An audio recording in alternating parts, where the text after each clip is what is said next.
नमस्कार, India news देख रहे हैं आप। आपके साथ मैं अभिषेक पांडे और इस बुलेटिन में हम बात करेंगे बीएलए टीटीपी के हुंकार को लेकर। क्या पाकिस्तान का वजूद धरती से खत्म होने वाला है? क्योंकि जो हालात इस वक्त पाकिस्तान में हैं उसे देखकर हर कोई यही कहेगा कि अब पाकिस्तान खंड खंड होने वाला है। एक तरफ टीटीपी ने पाकिस्तानी फौज के नाक में दम कर रखा है तो दूसरी ओर बलूचिस्तान लिबरेशन आर्मी आर पार के मोड में है। बीएलए के लड़ाके पाकिस्तानी फौज पर कहर बनकर टूट रहे हैं और पाकिस्तानी सैनिक पोस्ट छोड़कर भागते हुए नजर आ रहे हैं। क्या स्थितियां, क्या आलम, रिपोर्ट में देखिए।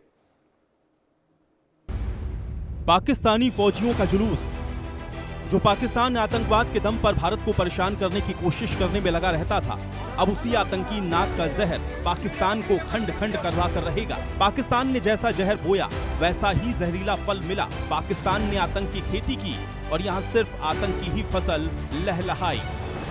गृह युद्ध में सुलगा पाकिस्तान। अपनी आजादी के 79वें साल में ही पाकिस्तान की सांसें उखड़ रही हैं। बंटवारे के बीज बोने वाले जिन्ना की नफरत धराशायी हो गई। बलूचिस्तान में बीएलए और खैबर पख्तूनख्वा में टीटीपी ने पाकिस्तानी फौज को घुटनों पर ला दिया। बलूचिस्तान प्रांत आजादी की मांग को लेकर सुलग रहा है। हालात गृह युद्ध जैसे हैं। बलूचिस्तान लिबरेशन आर्मी ने पाकिस्तानी सैनिकों को बंधक बना लिया।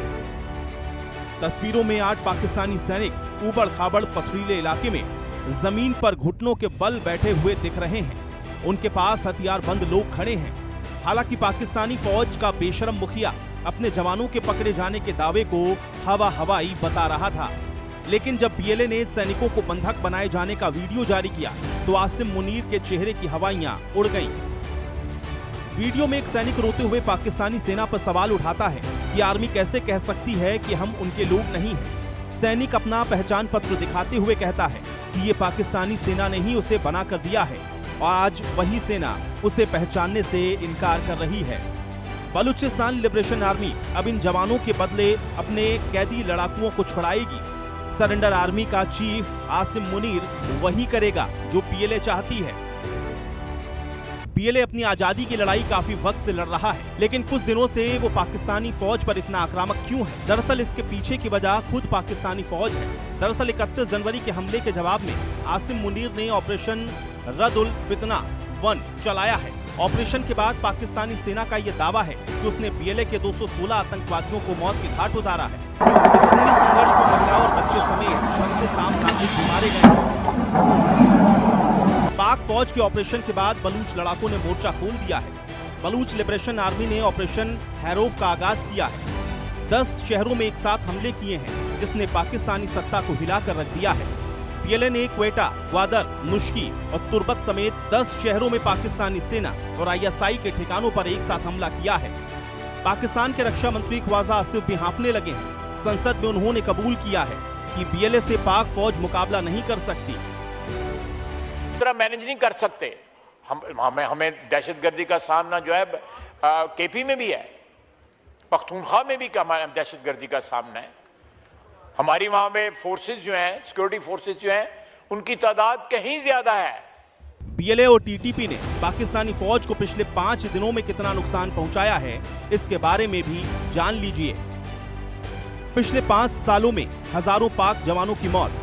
बलूचिस्तान में पाक फौज बीएलए के निशाने पर। बीएलए ने साल 2025 में 1060 पाक जवानों को मारा। 2024 में 545 पाक जवान ढेर। 2026 में अब तक 100 से ज्यादा सुरक्षा बल ढेर। 2025 में टीटीपी ने 700 हमले किए।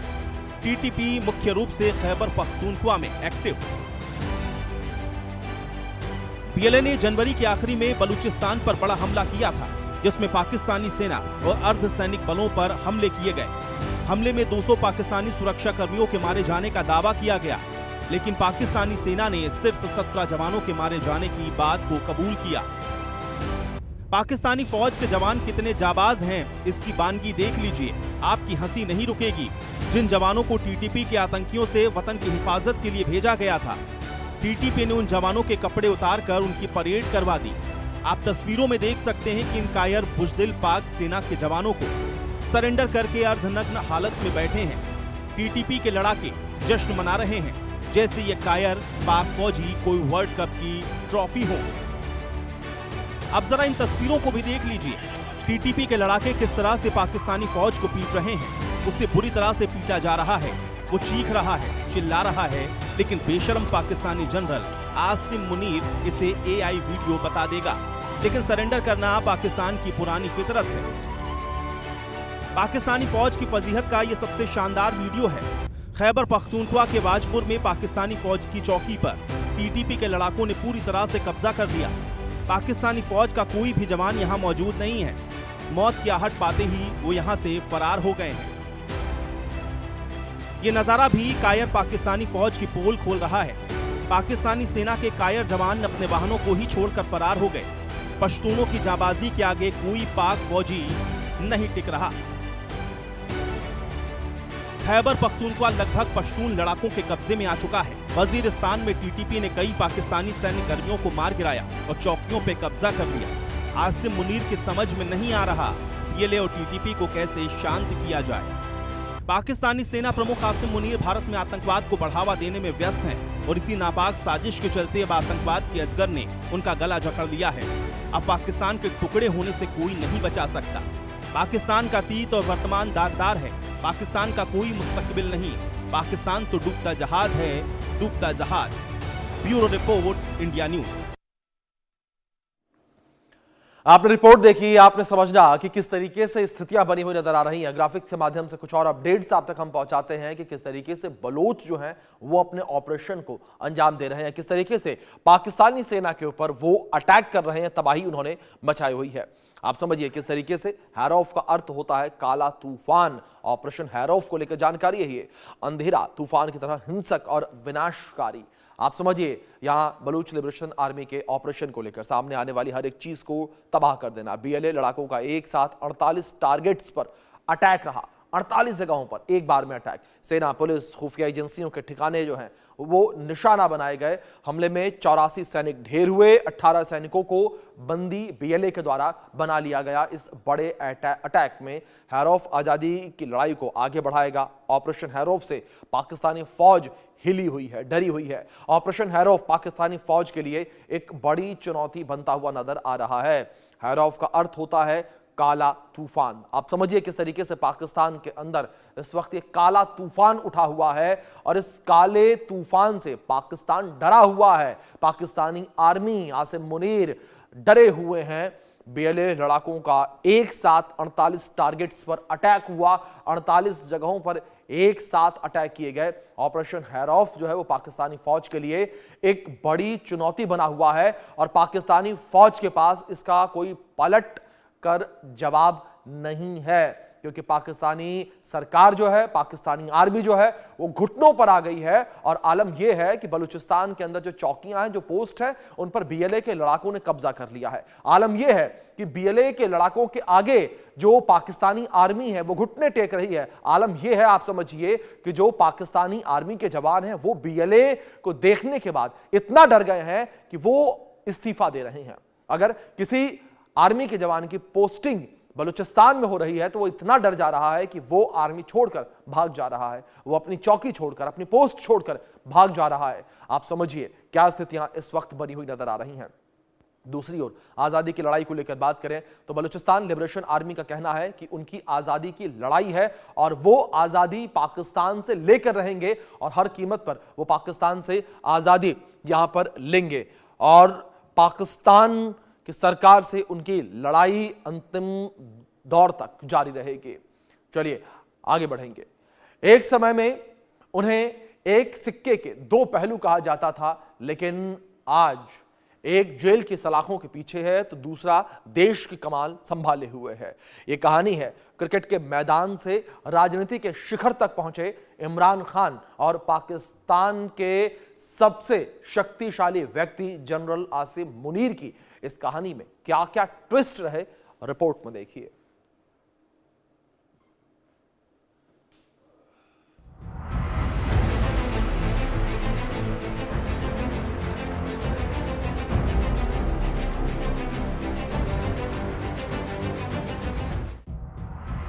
अंधेरी रात और दहकते अंगारे, पाकिस्तान के इतिहास में एक ऐसी लकीर खींची गई जिसे मिटाना अब नामुमकिन सा लगता है।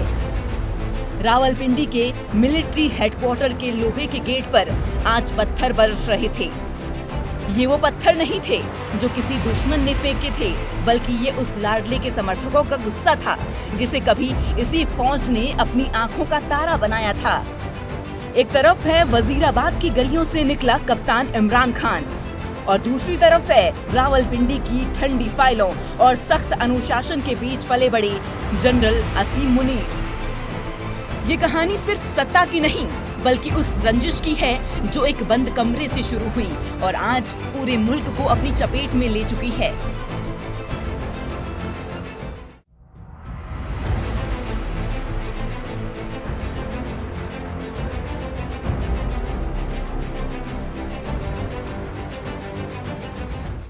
दो 2023 में सामने आई इस लड़ाई की पटकथा 2019 में लिखी जा चुकी थी। इमरान के वफादार रहे भाजपा के करीबी आईएसआई चीफ आसिम मुनीर इमरान की हर बात मानते थे। फिर कुछ ऐसा हुआ कि पूरी कहानी बदल गई। इमरान की एक जिद और आसिम मुनीर का फैसला आज पाकिस्तान की सड़क पर जंग की वजह बन चुका है।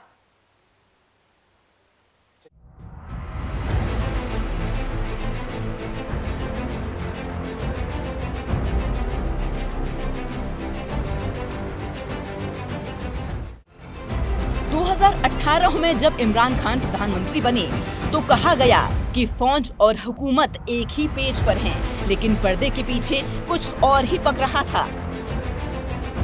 2019 में तत्कालीन आईएसआई चीफ असीम मुनीर, जिन्हें उनकी ईमानदारी के लिए जाना जाता था, एक फाइल लेकर प्रधानमंत्री आवास पहुंचते हैं।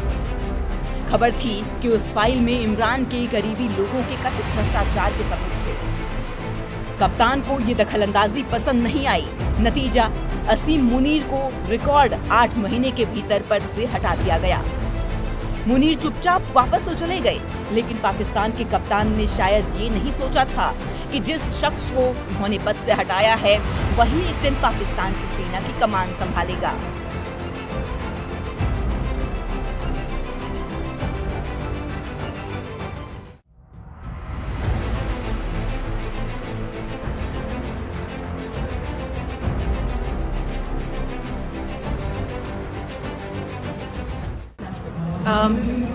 मैं यही कहूंगी कि ये जो खान साहब के साथ कर रहे हैं ना, खान साहब बोलते हैं दुश्मन मिले ना तो इतना कमजोर और कमीना ना मिले। ये जो कर रहे हैं एस्टेब्लिशमेंट, ये सो कॉल्ड फॉर्म 47 की हुकूमत जो कर रहे हैं, ये खान साहब को तकलीफ नहीं पहुंचा रहे, ये अपने आप को नंगा कर रहे हैं। इनकी औकात कुछ नहीं है। इनकी औकात ये है कि ये एक बंदे से डरते हैं, एक बंदे से डरते हैं जिसको इन्होंने कैद किया हुआ है, पर वो असल में आजाद है। ये सब कैद हैं, ये सब बेगैरत हैं, ये सब बेहिस हैं। इनकी ना माँ है, ना बेटी है, ना बहन है, कुछ भी नहीं है। इनका ना दीन है, ना इनका धर्म है, इनके कोई मॉरल्स नहीं है, इनकी कोई एथिक्स नहीं है। इन सबको डूब मरना चाहिए। अगर इतनी हिम्मत है, अगर वो सामना करना चाहते हो इमरान खान का, शेर को तो कोई भी बंद कर लेता है।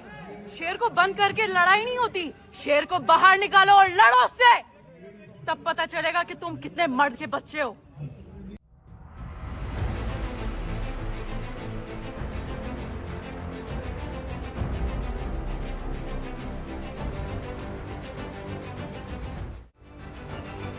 तख्ता पलट का नया तरीका। अप्रैल 2022 की वो रात जब आधी रात को अदालतें खुली और इमरान खान की सरकार गिर गई। इमरान ने इसे विदेशी साजिश का नाम दिया, लेकिन उनकी असली लड़ाई अपोजिशन से नहीं बल्कि रावलपिंडी के नॉमर्स से थी। नवंबर 2022 में किस्मत ने ऐसी करवट ली कि जनरल असीम मुनीर पाकिस्तान के नए आर्मी चीफ नियुक्त किए गए। अब मेज के एक तरफ वो जनरल था जिसकी फाइलें कभी ठुकराई गई थी और दूसरी तरफ वो राजनेता जो अब सिस्टम को चुनौती दे रहा था।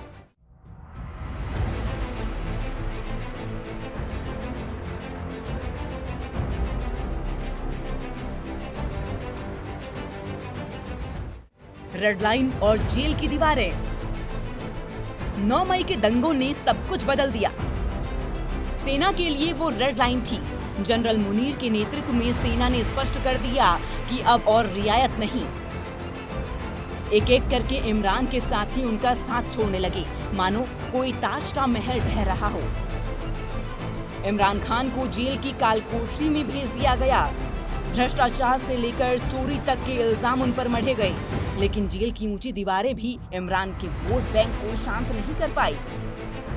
फरवरी 2024 के चुनावों ने साबित कर दिया कि कप्तान भले ही कैद में हैं, पर उनकी आवाज आज भी गूंज रही है।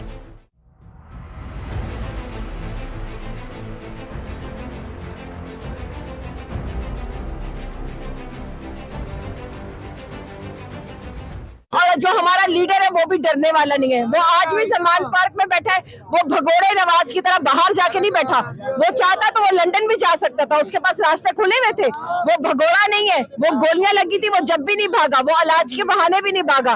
ठीक है, तो वो यहाँ पे बैठा था, वो बता के बैठता है, वो बकायदा तस्वीरें पोस्ट करता है कि मैं सम्मान पार्क में बैठा हूँ या जबदनी गाला में बैठा हूँ। वो लंदन नहीं भागता, वो अमेरिका नहीं भागता। ये भगोड़ों के काम है, ये नवाज शरीफ के काम है, ये मरियम नवाज के काम है। तो ये भगोड़ा खानदान सोचता रहे हमारा लीडर आज भी अंदर है और लीडर के चाहने वाले यहाँ बाहर खड़े। और उसने हमें नहीं कहा कि यहाँ पे आओ, हम अपनी मोहब्बत में, उसकी मोहब्बत में यहाँ पे खड़े और हम अपनी जाने देने के लिए यहाँ पे।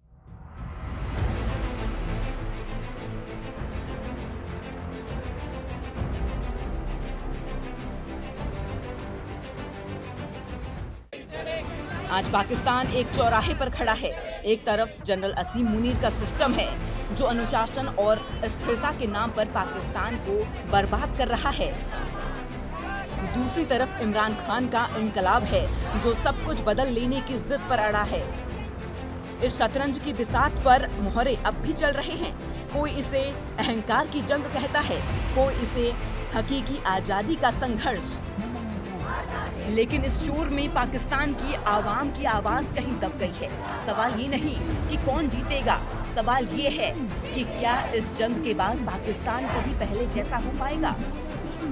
क्योंकि अब मामला फिर से उसी ओर मुड़ रहा है जहां से इसकी शुरुआत हुई थी। इमरान के लिए आवाजें उठनी शुरू हो चुकी हैं। मुनीर को झुककर इमरान से उनके परिजनों को मिलाना पड़ा, बताना पड़ा कि इमरान जिंदा है और ठीक हैं।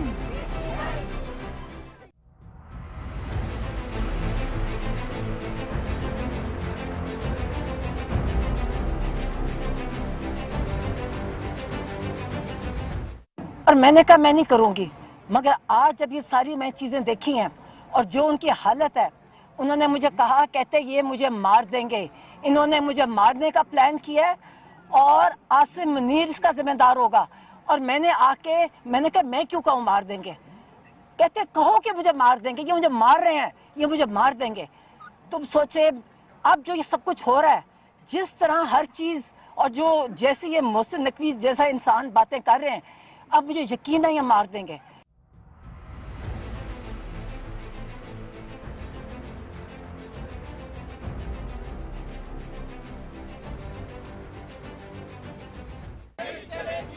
इमरान के समर्थक फिर गुस्से में हैं।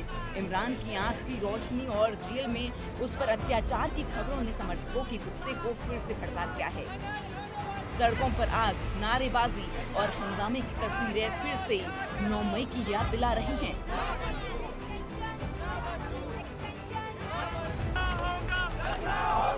इमरान ने विदेश न जाकर अपना इरादा साफ कर दिया और मुनीर की बढ़ती ताकत उन्हें झुकने की इजाजत नहीं देती। तो क्या इस बार आखिरी फैसला होकर रहेगा? बेनजीर की तरह इमरान के साथ भी कोई अनहोनी होगी? इमरान के समर्थकों के साथ तो ऐसा होना शुरू हो चुका है। या इमरान के समर्थक जिद पर अड़ गए तो मुनीर दूसरे जनरलों की तरह विदेश भागने की फिराक में लगे हुए हैं। चाहे जो हो, लेकिन पाकिस्तान के हालात बदलने वाले नहीं हैं। Bureau report, India news.